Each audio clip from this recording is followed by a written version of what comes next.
नमस्कार दोस्तों, कैसे हैं आप सब लोग। उम्मीद करता हूं अच्छे होंगे, अपनी स्टडी ठीक से कर रहे होंगे। दोस्तों, आज दिनांक 4 मई 2026 को प्राइम एजुकेशन हब के इस यूट्यूब चैनल पे मैं आप सबका स्वागत करता हूं। चलिए दोस्तों, आज के इंपॉर्टेंट न्यूज के बारे में बात कर लेते हैं। सबसे पहली जो न्यूज है वो पोषण पखवाड़े के बारे में है। आप सबको पता है, केंद्र सरकार राज्यों के साथ मिलकर पोषण पखवाड़े का आयोजन करती है। क्या रीजन है, क्यों, आप समझते हैं। चाइल्ड मोर्टेलिटी रेट यानी कि शिशु मृत्यु दर और मातृ मृत्यु दर काफ़ी ज़्यादा है अभी भी भारत में, अगर हम तुलना करें बाकी पड़ोस के देशों से। इस समस्या के समाधान के लिए पोषण पे विशेष ध्यान देने के लिए छोटे बच्चों का पोषण, गर्भवती माताएं हैं उनका पोषण या प्रसव के बाद जो माता का पोषण है, सारी चीज़ों को लेके एक अवेयरनेस पैदा करना और जो माताएं हैं उन तक अच्छी मात्रा में पोषण जो है सरकार की तरफ से अवेलेबल कराना, ये प्रमुख उद्देश्य होता है। तो हाल ही में जो है पोषण वीक, जो पोषण पखवाड़ा है, वो आयोजित किया गया। कब से कब तक? 9 अप्रैल से 23 अप्रैल 2026 से, यानी कि पूरे 15 दिन ये पोषण पखवाड़ा आयोजित किया गया। क्या विशेष है इसमें? देखिए, अगर हम इंडिया की बात करें तो राजस्थान ने पहला स्थान प्राप्त किया, और जब हम राजस्थान की बात करते हैं तो जोधपुर ने पहला स्थान प्राप्त किया है। एग्जाम में पूछा जा सकता है। और कौन सी बात इंपॉर्टेंट है? एक दूसरी बात इंपॉर्टेंट ये है कि ये कौन सा अपना 8वां पखवाड़ा था। ठीक है, था 8वां पखवाड़ा था। ठीक है, तो ये जो बातें हैं इसमें इंपॉर्टेंट है। एक और बात अपन याद रख सकते हैं, वो ये है जीवन के प्रथम 6 वर्षों में अधिकतम मस्तिष्क विकास। ये जो है इस वर्ष के पखवाड़े की जो है थीम थी, ये भी आप याद रखेंगे। ठीक है, पहली चीज, इंडिया में नंबर 1 राजस्थान, और राजस्थान में जोधपुर। कौन सा पखवाड़ा था? 8वां था। कब से कब तक? 9 अप्रैल से 23 अप्रैल, ये डेट भी आप याद रखेंगे। और जो इंडिया की रैंकिंग है, साथ ये थीम जीवन के प्रथम 6 वर्षों में अधिकतम मस्तिष्क विकास, यानी बच्चों से जुड़ा हुआ। बच्चों को अगर पोषण अच्छा मिलेगा तो उनका जो मानसिक विकास है वो अच्छे से होगा। अगली न्यूज की तरफ चलते हैं। अगली न्यूज जो है, ग्लोबल राजस्थान एग्रीटेक जो मीट है, जो होने वाली है, कब हो रही है? 23 से 25 मई। कहाँ पे? जेईसीसी सीतापुरा में। इसको लेके काफी सारी तैयारियां हो रही है, इसको लेके काफी न्यूज में भी ये रह रहा है। आपको याद रखना है, एग्जाम में क्वेश्चन बनना ही बनना है। बहुत बड़ा इवेंट है। रीजन क्या है इवेंट करवाने का? देखिए दोस्तों, आज भी हम जो टेक्नोलॉजी के मामले में कृषि में विशेष रूप से तकनीक का कम इस्तेमाल करते हैं। और आपको पता है, अगर तकनीक का अच्छा इस्तेमाल कृषि में होगा तो हमारी कृषि प्रॉफिटेबल भी होगी और हमारे किसानों की जो आमदनी है वो भी बढ़ेगी। और सरकार ने किसानों की आय को दुगना करने का एक बड़ा लक्ष्य रखा हुआ है। उसी लक्ष्य के परिप्रेक्ष्य में ये जो ग्लोबल राजस्थान एग्रीटेक समिट है, मीट है, ये होने जा रही है 23 से 25 मई। कहाँ पे? जेईसीसी सीतापुरा जयपुर में। और लगभग 75,000 से ज्यादा किसान इसमें जुड़ने की जो है संभावना है। क्या है? हमने बात करी तकनीक के बारे में, किसानों को अवेयर करना और उनको ग्लोबल मार्केट से जोड़ना। ठीक है, तो इसको भी अपन याद रखेंगे। आगे जो इंपॉर्टेंट न्यूज है वो सिक्किम के बारे में। और सिक्किम जो है देश का पहला पेपरलेस अदालत वाला राज्य बन गया है। यानी कि पहली जो पेपरलेस न्यायपालिका जो इंडिया में बनने जा रही है वो कहाँ पे? सिक्किम में बनने जा रही है। इंपॉर्टेंट फैक्ट है, किसी एग्जाम में, छोटे एग्जाम में पूछा जा सकता है। देश के जो मुख्य न्यायाधीश है जस्टिस सूर्यकांत, उन्होंने ये घोषणा करी है कि भाई जो सिक्किम है, अब वो देश की पहली पेपरलेस, यानी कि कोई भी काम वहां पे पेपर पे नहीं होगा, सारा काम डिजिटल होगा। जैसे कि न्यायालयों में जो कानूनी प्रक्रियाएं हैं वो डिजिटल होगी, कागजी कार्रवाई पूरी तरह समाप्त हो जाएगी, न्यायिक प्रक्रिया इससे तेज भी बनेगी और ट्रांसपेरेंट भी बनेगी, यानी कि पारदर्शी भी बनेगी। साथ ही डिजिटल इंडिया का लक्ष्य यही था मेजरली, कि भाई जो है पेपरलेस बनाना सारे के सारे सिस्टम को। तो इस तरह से इस न्यूज को भी आप ध्यान में रखेंगे। आगे एक बहुत बड़ा अचीवमेंट जो है, 7 साल के एक ईशांक सिंह है। ईशांक सिंह, ये नाम आप याद रखेंगे, एग्जाम में पूछा जा सकता है। एक वर्ल्ड रिकॉर्ड इन्होंने बनाया है। देखिए, एक जल मडरू है, किसके बीच में? भारत और श्रीलंका के बीच में। और इसका नाम क्या है? पाक जल मडरू। ठीक है, भारत और श्रीलंका के बीच में, लेकिन जो संधि का नाम है वो पाक जल संधि है। इस जल संधि की लगभग जो डिस्टेंस है 29 किलोमीटर है। और इस 7 वर्षीय ईशांक सिंह ने जो है 9 घंटे 50 मिनट का समय लेके ये अविश्वसनीय जो है यात्रा पूरी करी है, ये स्विमिंग पूरी करी है। अपने आप में बहुत बड़ी अचीवमेंट है इतनी कम एज में, और इतनी कम एज में इसको पार करने का ये जो वर्ल्ड रिकॉर्ड है, ये ईशांक सिंह के जो है नाम हो गया। ईशांक सिंह का जो नाम है आप अच्छे से याद रखेंगे, किसी एग्जाम में पूछा जा सकता है, इसको आप नोट डाउन भी कर सकते हैं। आगे देखिए, बहुत सारे डेवलपमेंट जो है इंडियन नेवी को लेके होते हैं। और आपको पता है, आत्मनिर्भर भारत जो है सभी सेक्टर्स में चल रहा है, लेकिन रक्षा सेक्टर में विशेष रूप से आत्मनिर्भर अभियान जो है वो चल रहा है। आत्मनिर्भर होने का मतलब है, यानी कि जो हथियार हम बाहर से खरीदते हैं, आयात करते हैं, उनके बजाय अपने ही देश में हथियारों का जो है विनिर्माण किया जाए। और इसी के तहत एक प्रोजेक्ट चल रहा है 17A। इस प्रोजेक्ट के तहत जो है शिप यार्ड का निर्माण किया जाता है, यानी कि जंगी जहाजों का, जो पानी में चलने वाले जहाज है, उनका निर्माण किया जाता है। इसी कड़ी में INS महेंद्रगिरी का निर्माण जो है किया गया, और ये छठा और अंतिम फ्रिगेट है इस प्रोजेक्ट 17A का। नाम याद रखेंगे, प्रोजेक्ट 17A क्या है, तो नेवी के शिप से जुड़ा हुआ प्रोजेक्ट है। और लेटेस्ट जो इसका प्रोजेक्ट का जो जहाज है वो है INS महेंद्रगिरी। क्या क्षमता है इसकी, देखिए INS महेंद्रगिरी जो है, इसमें ब्रह्मोस मिसाइल लगाई जा सकती है। ब्रह्मोस मिसाइल जो है यहाँ से फायर की जा सकती है। बराक 8 जो मिसाइल है, जो कि हमने इजराइल से खरीदी थी, वो यहाँ से फायर की जा सकती है।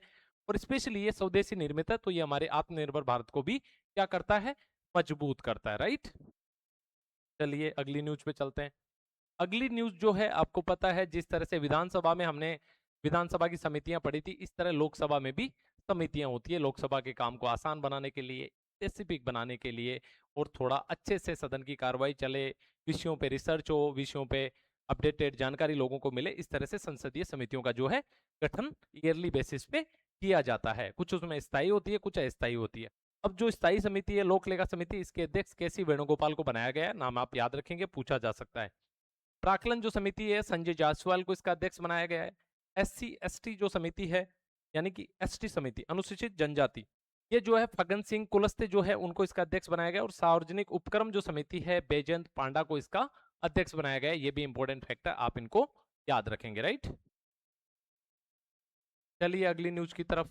एक जो वर्ड है वो इंपॉर्टेंट लगा थोड़ा सा, इसके बारे में आपको अवेयरनेस होनी चाहिए, OCI, यानी कि ओवरसीज ऑफ इंडिया।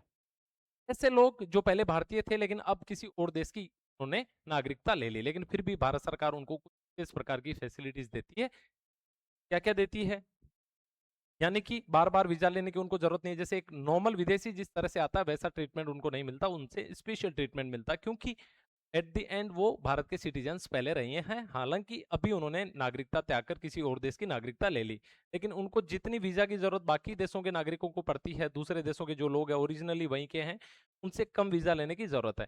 दूसरा, भारत में आके स्वतंत्र रूप से रहना, खाना, ये सारी चीजें भी उनको अवेलेबल हो जाती है। और कुछ नए नियम जो है इस प्रक्रिया में अब किए गए। नियम हमारे लिए इंपॉर्टेंट नहीं है। OCI कार्ड धारक कौन होते हैं, आप सिंपल याद रखेंगे, ऐसे लोग जो पहले भारत के नागरिक थे लेकिन अब उन्होंने भारत की नागरिकता छोड़ दी और किसी और देश की नागरिकता ले ली, ऐसे लोगों को बोला जाता है ओवरसीज सिटीजन ऑफ इंडिया, यानी भारत के सिटीजन थे लेकिन अभी समुद्र पार कहीं किसी और देश में रहते हैं। आगे चलते हैं। एक इंपॉर्टेंट न्यूज है, एक नियुक्ति को लेके। प्रसून जोशी जो है प्रसार भारती, एक भारत सरकार का जो है मीडिया चैनल है, एक ग्रुप है, ठीक है, एक संस्था है प्रसार भारती जो रेगुलेट करती है मीडिया से संबंधित चीजों को, उसके अध्यक्ष जो है प्रसून जोशी को बनाया गया है। और इनको विज्ञापन, कला, साहित्य, इन सबका अच्छा अनुभव है, फिल्म जगत से जुड़े हुए व्यक्ति हैं, तो इस संस्था को फायदा मिलेगा। इस तरह की बात हमारे लिए सारी बातें कुछ इंपॉर्टेंट नहीं, एक नाम इंपॉर्टेंट है कि प्रसून जोशी को हाल ही में क्या नियुक्त किया गया, तो प्रसार भारती का अध्यक्ष नियुक्त उनको किया गया है। आगे देखिए, राजस्थान के एक जो किला है, कोटा का किला, वो न्यूज में था, और उसके बारे में कुछ इंपॉर्टेंट बातें जो हमारी हिस्ट्री से जुड़ती है। लेकिन आपको पता, करंट में अगर कोई मुद्दा चल रहा है, किले के बारे में बात हो रही है, तो वो ज्यादा इंपॉर्टेंट हो जाता है, तो इसको थोड़ा सा पढ़ लेते हैं। देखिए, ये जो किला है 750 साल पुराना है। सबसे पहली बात, 1264 ईस्वी में राजकुमार जो जैत सिंह है, उन्होंने चमल नदी के पूर्वी तट पे इस गढ़ की आधारशिला इन्होंने रखी थी। हालांकि उस समय जो कोटा था वो एक स्वतंत्र रियासत नहीं था, ठीक है। उसके बाद 1624 ईस्वी में कोटा स्वतंत्र रियासत बना, और राव माधो सिंह जो है इसके पहले जो है शासक बने। ये बातें आप हिस्ट्री में पढ़ते हैं। कुछ क्या क्या प्रमुख निर्माण जो है वो हमारे इस कोटा किले में है, तो उसमें आता है बड़ा महल, बारादरी, राजमहल, नकार खाना, दरवाजा और गुलाब महल। ये जो है इंपॉर्टेंट बिल्डिंग्स है इस किले की, के बारे में अपने को पता होना चाहिए। और कोटा शैली जो है चित्रकला की, हमारे कल्चर में स्पेशली कई बार पूछा जाता है, और इंपॉर्टेंट शैली है चित्रकला की, वो क्या है, कोटा शैली है। इसमें दरबारी जीवन के बारे में बातें होती है। युद्ध और कृष्ण लीला के जो है दुर्लभ लघु चित्र इसमें मिलते हैं, और हाड़ौती कला की यही प्रमुख पहचान है। आपको ये सबसे इंपॉर्टेंट एस्पेक्ट होता है किसी भी कल्चर वाले क्वेश्चन का जो चित्रकला से जुड़ा हुआ है, कि चित्रकला के फीचर क्या है, यानी कि उसकी विशेषता क्या है, या उससे संबंधित चित्रकार कौन से। दो जो थीम है जिसपे RPC क्वेश्चन बनाती है, तो ये जो पहली थीम है कि दरबारी जीवन से जुड़े हुए चित्र अगर मिलते हैं तो कोटा शैली है, युद्ध या कृष्ण लीला से जुड़े हुए अगर चित्र मिलते हैं तो कोटा शैली, और तीसरा जो है हाड़ौती कला की, यही जो है प्रमुख दो विशेषता है। ब्रजनाथ जी का मंदिर, आशापुरा माता मंदिर, कृष्ण महल, ये जो है और जो इम्पोर्टेंट जो मंदिर है जो पर्टिकुलर किले में, ये भी हमारे लिए इंपॉर्टेंट हो जाते हैं। तो इतनी सी इंफॉर्मेशन आप इसके बारे में याद रखें। आगे एक इंपॉर्टेंट न्यूज है मिशन दृष्टि के बारे में, और आप इस क्वेश्चन पे लगा लीजिए वेरी वेरी मोस्ट। ठीक है, क्यों लगा रहे हैं? क्योंकि वही आत्मनिर्भर भारत की बात, और किसी अगर प्राइवेट एजेंसी ने बहुत अच्छा काम किया तो इंपॉर्टेंट हो जाता है एग्जाम पर्सपेक्टिव से भी। पीएम ने गैलेक्सी आई यानी कि एक प्राइवेट स्टार्टअप कंपनी है, और इसका जो मिशन है उसका नाम है मिशन दृष्टि। ठीक है, तो लॉन्च किया है, सक्सेसफुली लॉन्च किया, तो प्राइम मिनिस्टर ने इनको बधाई दी है। क्या है? बेंगलुरु स्थित एक स्पेस जो है टेक स्टार्टअप है गैलेक्सी आई, यानी कि एक स्टार्टअप है जो टेक्नोलॉजी में काम करता है। इन्होंने मिशन दृष्टि जो है इनका मिशन था, उसके दुनिया में पहला मल्टी सेंसर पृथ्वी अवलोकन उपग्रह जो है प्रक्षेपित कर दिया, यानी दुनिया का पहला मल्टी सेंसर, यानी कि अनेक प्रकार के अलग अलग कैपेसिटी और क्षमता वाले सेंसर जो है उससे युक्त एक पृथ्वी अवलोकन यानी कि पृथ्वी को देखने वाला एक उपग्रह इन्होंने लॉन्च कर दिया है। इंपॉर्टेंट बातें क्या है? मिशन का नाम है मिशन दृष्टि। इसने किया है गैलेक्सी आई नाम का एक बेंगलुरु स्थित क्या है स्टार्टअप है, राइट। आगे, ये भारत में निर्मित सबसे बड़ा निजी उपग्रह भी, यानी अब तक इससे बड़ा उपग्रह किसी भी निजी कंपनी ने भारत में नहीं बनाया था। इस हिसाब से भी ये, इस लिहाज से भी ये इंपॉर्टेंट हो जाता है। मोदी जी ने इनको बधाई दी है, ये बातें हैं, आप जस्ट इस पे एक नजर डालेंगे। आगे कुछ इसके जो स्पेसिफिकेशन है यानी कि इसकी जो विशेषताएं हैं उसके बारे में अपन थोड़ी सी बात कर लेते हैं, और एग्जाम के हिसाब से ये जो पॉइंट है ये भी हमारे लिए इंपॉर्टेंट है। एक SAR तकनीक होती है, क्या होती है? Synthetic aperture radar. यानी कि देखो, सिंपल जो रडार होता है वो साफ मौसम में काम करता है, लेकिन सिंथेटिक अपर्चर जो रडार होता है, बादल हो, मौसम खराब हो, तब भी अच्छी इमेज लेने की जो क्षमता है SAR रडार रखता है, वो क्षमता से युक्त है हमारा मिशन जो है ये जो मिशन दृष्टि है। ठीक है, आगे एक MSI तकनीक के बारे में आपको जानना है, मल्टी स्पेक्ट्रल इमेजिंग, यानी कि विभिन्न जो बैंड है, अलग अलग बैंड के हिसाब से भी इमेज लेने में ये सक्षम है। और ये जो गैलेक्सी आई का स्वदेशी सेंसर SAR और MSI यानी कि दोनों को एक प्लेटफॉर्म पे लाता है। सबसे कमाल की बात ये है, देखो दोनों अलग अलग जगह तो बहुत सारी जगह अब तक काम कर रहे थे, लेकिन दोनों ही तकनीकों को एक प्लेटफॉर्म पे लाने का काम कौन कर रहा है? मिशन दृष्टि। इसीलिए ये बोला जा रहा है कि दुनिया में ऐसा पहला उपग्रह है। तो इस हिसाब से ये बातें आप याद रखेंगे। साइंस एंड टेक्नोलॉजी वाला हमारा जो सेक्शन है, प्री में भी और मेंस में भी दोनों ही दृष्टि से ये इंपॉर्टेंट होता है। जो दोनों विशेषताएं ये आप नोट डाउन कर लेंगे। आगे देखिए, इंडिया की जो है बहुत सारे अपने मित्र देशों के साथ में सैन्य अभ्यास होते हैं, और इन सैन्य अभ्यास ये इंडियन आर्मी के भी होते हैं, इंडियन एयरफोर्स के भी होते हैं, और इंडियन नेवी के होते हैं। किसके साथ? अलग अलग देशों की आर्मी, नेवी और एयरफोर्स के साथ में इंपॉर्टेंट है। और कुछ एक्सरसाइज तो काफी ज्यादा इंपॉर्टेंट है। इससे क्या पता चलता है? इससे ये पता चलता है कि दो देशों के बीच में ट्यूनिंग कैसी है, संबंध कैसे हैं, और बाकी जियोपॉलिटिक्स जो है दुनिया की वो कैसे चल रही है, सारी बातें इससे निर्धारित होती है। इस हिसाब से ये हमारे लिए बहुत इंपॉर्टेंट है। ठीक है, तो एक एक्सरसाइज का जिक्र था हाल ही में जो होने जा रही है, लेकिन हमने इसके बाद की जो इंपॉर्टेंट जो एक्सरसाइज है वो भी इसमें ऐड कर ली, तो आप इनको याद कर लेंगे। कौन सी हो रही है? सिनबैक्स। सिनबैक्स किस किस के बीच में हो रही है? कंबोडिया और भारत के बीच में, यानी कंबोडियन जो आर्मी है और इंडियन जो आर्मी है, इन दोनों के बीच में कौन रही हो रही है? सिनबैक्स। 4 से 17 मई 2026 तक हो रही है, कंबोडिया में हो रही है, और ये दूसरा संस्करण है। इंपॉर्टेंट है, पूछा जा सकता है, क्योंकि सिर्फ सेकंड ही एडिशन है, यानी कि नया संस्करण जो है शुरू हुआ है। ठीक है, इसको याद रखेंगे। क्या इंपॉर्टेंस है? देखिए, आतंकवाद रोधी जो अभियान है वो चलाना, आपस में कोऑर्डिनेशन करना, यूनाइटेड नेशन का जो चार्टर है उसके हिसाब से अपना काम करना, और आपस में एक्सरसाइज को जो है करना इसमें इंपॉर्टेंट होता है। दोनों देशों के जो रक्षा संबंध है वो भी इससे इंप्रूव होते हैं। अब कुछ इंपॉर्टेंट जो इंडियन आर्मी के जो प्रमुख अभ्यास है, जो भारतीय सेना किसी अन्य देश की सेना के साथ में करती है, उनके बारे में अपन थोड़ा सा पढ़ लेते हैं। सबसे पहले सूर्यकिरण। सूर्यकिरण जो युद्धाभ्यास है वो किसके साथ में होता है? नेपाल के साथ में। सूर्यकिरण नाम का देखो अपना एक एयरक्राफ्ट भी है, उसके नाम से आप याद रख सकते हैं, और नेपाल हमारा इमीडिएट पड़ोसी है। तो सूर्यकिरण जो युद्धाभ्यास है वो किसके साथ में होता है? नेपाल के साथ में। आगे संप्रीति, यानी कि उतनी संप्रीति तो है नहीं आपस में भारत और बांग्लादेश के बीच में, लेकिन फिर भी बीच में थोड़ा सा ऐसा पीरियड था जब भारत और बांग्लादेश के संबंध थोड़े से निचले स्तर पे थे, लेकिन अभी रिजीम चेंज होने के बाद में अच्छे लेवल पे हैं। तो संप्रीति जो है बांग्लादेश के साथ। आगे बात करते हैं मित्र शक्ति, जो कि श्रीलंका के साथ, मैत्री थाईलैंड के साथ। या दोनों कंफ्यूज हो सकते हैं, मित्र शक्ति श्रीलंका के साथ और मैत्री थाईलैंड के साथ में। आगे देखिए वज्र प्रहार, ये अपना अमेरिका के साथ में। युद्ध अभ्यास अमेरिका, वज्र शक्ति और युद्धाभ्यास दोनों किसके? अमेरिका के साथ में। नोमैडिक एलिफेंट मंगोलिया के साथ में, नोमैडिक एलिफेंट एक्सरसाइज जो है मंगोलिया के साथ में। गरुड़ शक्ति इंडोनेशिया के साथ में, शक्ति फ्रांस के साथ में, धर्मा गार्जियन जो है जापान के साथ में, काजिन जो है कजाकिस्तान के साथ में, और सबसे अंतिम जो है अपनी टस्टलिक जो है उज्बेकिस्तान के साथ में। नीचे वाली बहुत इंपॉर्टेंट नहीं है, लेकिन उससे ऊपर वाली जो है सारी एक्सरसाइज आप याद कर लेंगे। ये किसके इंडियन आर्मी अलग देश की इन मित्र देशों की जो है इंडियन आर्मी के साथ में ये एक्सरसाइज कंडक्ट करती है। क्या आपको यहाँ कहीं पाकिस्तान चाइना का नाम नजर आया? आपका आंसर होगा बिल्कुल नहीं। ठीक है, तो आप समझ सकते हैं कि इनकी अहमियत क्या है और जियो में इनका क्या महत्व रहता होगा। आगे, इधर भारतीय नौसेना के अभ्यास है, इधर भारतीय वायुसेना के अभ्यास है। सबसे पहले अपन नेवी के अभ्यास पढ़ लेते हैं। इसमें क्या होते हैं, दोनों देशों की जो नेवियां हैं या तीन देश है, ये आपस में जाके समुद्र में युद्धाभ्यास करती है, ताकि अगर हमें शामिल में लड़ना पड़े तो हमारा कोऑर्डिनेशन किस तरह से रहेगा। सबसे पहले वरुण, समुद्र का देवता, फ्रांस के साथ। सिलिनेक्स श्रीलंका के साथ, नाम से ही है सिलिनेक्स श्रीलंका, याद रखेंगे सिलिनेक्स श्रीलंका। इंदर नेवी रूस के साथ, इंदर नेवी रूस के साथ। कोंकण, कोंकण यूके के साथ, कोंकण यूके के साथ। मालाबार, मालाबार में क्वाड है, यानी कि क्वाड जो संगठन है उसमें चार देश है। कौन कौन से? भारत, ऑस्ट्रेलिया, जापान और यूएसए। मालाबार में भी चारों है और क्वाड में भी चारों है, यह बात याद रखेंगे। SIMBEX Singapore, SIMBEX Singapore, SIMBEX Singapore. और जिमेक्स, जिमेक्स जो एक्सरसाइज है उसमें जापान जी नाम आ रहा है। और ऑनसीडेक्स ऑस्ट्रेलिया, ऑनसीडेक्स ऑस्ट्रेलिया। नाम के साथ ही इनको थोड़ा सा आप रिलेट करके पढ़ेंगे तो इजीली आपको याद हो जाएंगे। आगे एयरफोर्स की जो एक्सरसाइज है वो है इंद्रधनुष यूके के साथ में, यानी कि इंग्लैंड के साथ में, यूनाइटेड किंगडम। गरुड़ फ्रांस के साथ में, डेजर्ट इंगल यूएई के साथ में, ठीक है। ईस्टर्न ब्रीज ओमान के साथ में, सियाम भारत थाईलैंड के बीच में, Siam desert knight France UAE Bharat, यहाँ भी तीन है, फ्रांस यूएई भारत। चिन्युमेत्री जापान के साथ में, और कोप इंडिया अमेरिका के साथ में। ये इंपॉर्टेंट एक्सरसाइज है जो तीनों सेनाएं अलग अलग देशों की सेनाओं के साथ में करती है। इंपॉर्टेंट है, एग्जाम में पूछा जाता है, आप याद ही कर लीजिए। आगे देखिए, नीति आयोग के बारे में हमने पढ़ा था कि 1 जनवरी 2015 को योजना आयोग को बंद करके नीति आयोग का गठन किया गया।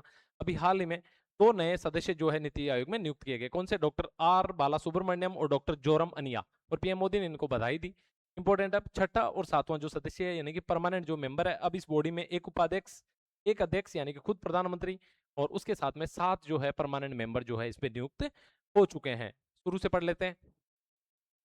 देखिए, अध्यक्ष जो है नरेंद्र मोदी यानी कि प्रधानमंत्री होते हैं। डिफॉल्ट जो भी होंगे इनकी जगह वही नीति आयोग के अध्यक्ष होंगे। उनके नीचे चलते हैं उपाध्यक्ष अशोक कुमार लाहिरी जी, सुमन के बेरी थे उनके स्थान पे। कौन है? अशोक कुमार लाहिरी जी। इंपॉर्टेंट है, पूछा जा सकता है। उसके बाद सीईओ चीफ एग्जीक्यूटिव ऑफिसर निधि छिब्बर, अतिरिक्त प्रभार इनको दे रखा है। टाइमिंग हो सकता है आने वाले समय में ये भी चेंज हो जाए। उसके बाद 7 जो है सदस्य है, उनमें सबसे पहले राजीव गौबा है, डॉक्टर एम श्रीनिवास, प्रोफेसर अभय करिंदकर, डॉक्टर गौरधन दास, डॉक्टर वीके राजू, केवी राजू, वीके राजू नहीं केवी राजू। और उसके बाद 2 नए सदस्य डॉक्टर आल बाला सुब्रमण्यम और डॉक्टर जोराम अनिया, इनको भी आप याद करेंगे। ठीक है, इंपॉर्टेंट है। आगे इनका स्पेसिफिक याद रखने की जरूरत नहीं है कि कौन क्या है, किस डिपार्टमेंट से आया है, क्या एक्सपर्टीज है, डजंट रिमेंबर। बट आपको जो है इनके नाम पूछे जा सकते हैं, आपसे पूछा जा सकता है एमसीक्यू कि भाई इनमें से कौन नीति आयोग का सदस्य नहीं है, और आप इस क्वेश्चन का आंसर तभी दे पाएंगे जब आपको सभी सदस्यों के नाम याद होंगे। राइट, आगे चलते हैं।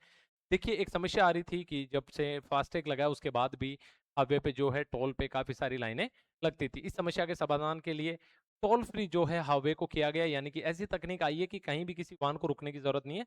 जो जिस स्पीड में कार चल रही है उसी स्पीड में टोल का जो है संग्रहण हो जाता है। और ये जो MLFF जो प्रणाली है, ये नाम याद रखेंगे, MLFF कहाँ से शुरू किया? NH48, यानी कि हमारा जो ये जयपुर से किशनगढ़ से जयपुर होते हुए दिल्ली जो हाईवे जा रहा है NH48, इसी का जो सेक्शन है जो गुजरात में है, कहाँ पे? सूरत और भरूच के खंड पे, यानी सूरत और भरूच के बीच में जो खंड है वहां पे ये पायलट प्रोजेक्ट जो है शुरू किया गया है। मल्टी लेन फ्री फ्लो, ठीक है, इस टेक्नोलॉजी का नाम है मल्टी लेन फ्री फ्लो। और पहले दिन काफी सारे वाहन यहाँ से निकले। एक जगह आपको बस याद रखनी है कि भरूच और सूरत का जो खंड है NH48 का, वहां पे सबसे पहले शुरू की गई थी। तो ये थी आज की हमारी इंपॉर्टेंट न्यूज। जोधपुर राजस्थान के बारे में पढ़ा, किस तरह पोषण पखवाड़े में इन्होंने शानदार काम किया दोनों ने। सिक्किम जो है पेपरलेस न्यायपालिका बन रही है। ईशांक सिंह ने पाक जलमग्रू को किस तरह से पार किया 7 साल की उम्र में, ये अपने आप में एक रिकॉर्ड है। टोल प्रणाली और नीति आयोग के बारे में हमने बात करी। साथ ही मिशन दृष्टि जो गैलेक्सी आई ने किया है, करके दिखाया है, उसके बारे में हमने बात करी। तो ये थी हमारी आज की इंपॉर्टेंट न्यूज।